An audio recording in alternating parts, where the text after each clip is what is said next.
San Diego feels more like a Minnesota or a Seattle, where it's not one of these, where there's just endless capital, but they spend now close to a Dodger or a Yankee. Explain this to our audience, because there's one pro team in the market, San Diego State. I've never thought of it as a huge market, a little bit in the shadow of Southern California. Where's the money come from? Where's the financing come from? Because they are just signing massive deals. Well, look, I think it really boils down to ownership, right? And the willingness to go out and spend. I think this is proof of that, right? This isn't, as you mentioned, this isn't the biggest media market where revenue is coming in as a higher rate as a New York team would. But certainly for the Padres, this ownership has made that commitment really from day one they took over.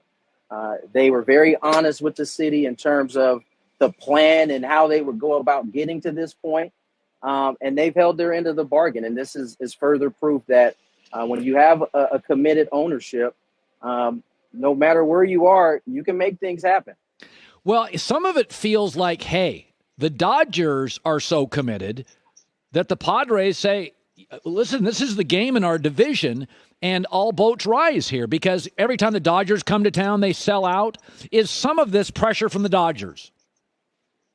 I don't know if it's pressures, but if you want to compete being in the same division as the Dodgers, you're going to have to rise to the occasion. There's just no way about getting to that level that the Dodgers have been at so consistently for so long, unless you're willing to take your salary upwards. You're not going to get to that level, but with the help of drafting and developing and being able to spend money when it counts in the right spots, I think the Dodgers certainly are a driving force behind the Padres and really every team in this division having to kind of, look under the hood a little bit and see how much farther they can go.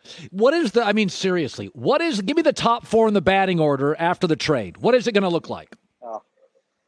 Me and my partner, Jesse Agler, have been going back and forth on this the last few days. But, my guess is that Bob Melvin likes to go left, right, left, or right, left, right through his lineup. And if Fernando is leading off, you could see a scenario in which Soto's been hitting behind him, Manny behind him, Josh Bell then behind him. And then, Luke Voigt then follows. He can go right, left, right down the entire portion of the lineup.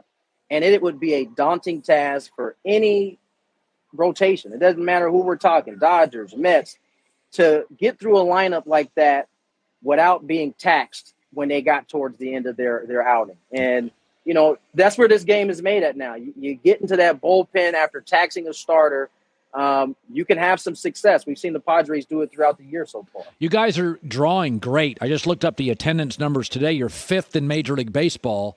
It's a gorgeous stadium. Now, to me, this puts immense pressure on Bob Melvin. That's the downside to having this lineup. Aaron Boone is finding out, as the Dodgers manager finds out. Is Melvin secure if they don't make the playoffs? Does he have to win now? No, I don't think so. I think Bob is definitely secure. The Padres really are in the position they are in right now, in large part due to Bob Melvin. You start this season and you lose a guy like Fernando Tatis Jr., after the way you finished the last season, that could have easily snowballed into this season. But from the day Fernando got hurt, or it was announced he was hurt, he was out in front. He gave the guys like a day to kind of almost get it out of their system, and then it was back to work. And these guys have had this kind of workman-like attitude all season long. They've done far better than anybody expected without Fernando Tatis Jr., and I think a large part of that is due to Bob Melvin's leadership. So to answer your question, I don't think he's under any pressure to win this year, but there is a window. I don't think there's any question about that. There's a window that the Padres are trying to capitalize on, especially with this reported move that's going down. Juan Soto, does he change the chemistry of the team? Do you play a different style with him? What will he do to the way the Padres look? Obviously, he's a great player, but sometimes, Mookie Beck offense. For the Dodgers, I feel like they're just more athletic. He forces everybody to be more aggressive, more detailed. What does Soto do to change the Padres? Very similar characteristics for Mookie and Juan in terms of what they bring to a lineup. He's going to lengthen out this lineup a whole lot more. And when you have a presence of a Juan Soto, it really changes the dynamic. The beautiful thing about Juan Soto, in my opinion, is that for as talented as he is, he plays the game. Like, he need to move a runner over, he can move a runner over. And the Padres have won the majority of their games this year, low scoring, tight games, very few mistakes early on. And for as explosive and as talented as Juan is, he can play the game of baseball. And I think that fits well into this locker room. I think it fits well into this lineup. And, that's just the baseball element. I mean, in terms of what he brings individually, the power that the Padres lack, he's instant punch in the middle of that lineup.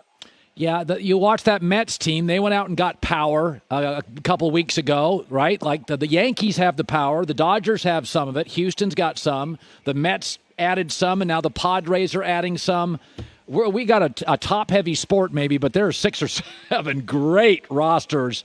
Those Dodger-Padres series are going to look like an all-star game. Tony Gwynn Jr., Padres analyst, obviously his late father, Tony Gwynn, Mr. Padre. It's great seeing you. Congratulations. Your job just got even cooler. Congrats. Thank you, Colin. I appreciate you having me on. Hi, everybody. Thanks for watching. Subscribe here to get the latest from the show. Also, be sure to check out more of the best clips from The Herd or go watch a few segments from other shows on FS1.